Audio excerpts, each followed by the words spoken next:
大家好啊！由於城中熱話咧，使我記起咧早前去過饒宗頤文化館喎，而家同大家分享一下我當日拍嘅一啲片段啦。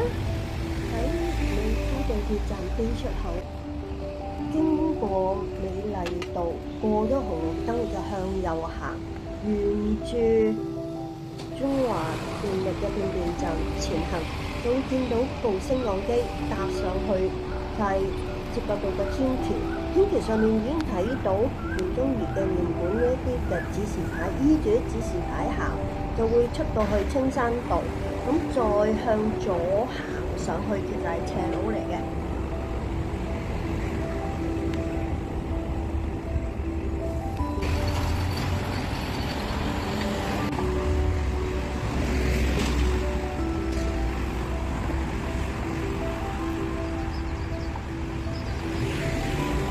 過埋呢條斑馬線呢，對面就係個入口啦。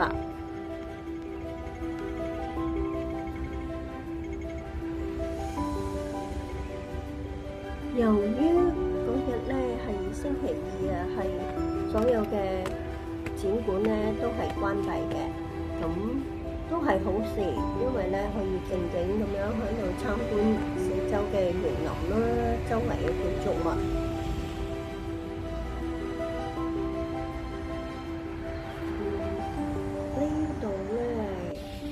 建築咧有成100年嘅歷史㗎啦，佢曾經咧係廣東海關嘅分廠、華工宿舍、檢疫站、監獄、傳染病醫院，仲有精神病療養院添喎。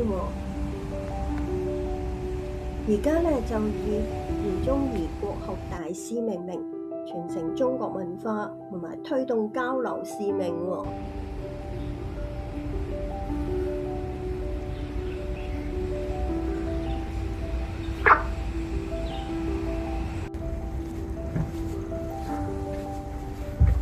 我咧就喺下邊嗰層咧就參觀咗一陣啦，因為入唔到入邊啲展館，咁我就沿住樓梯上，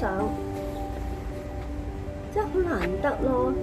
差唔多得我一個人就成個場，上到上面咧就有一間餐廳嘅。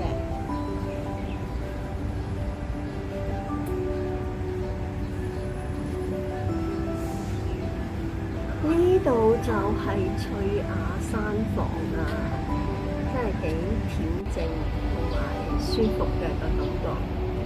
唔知大家仲記唔記得喺呢度發生過咩事呢？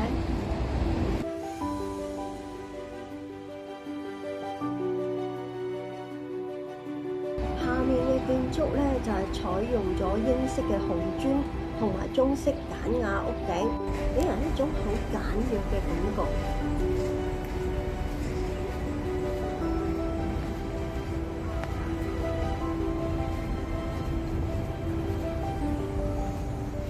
可惜今日閉館，睇唔到入邊嘅展覽啦。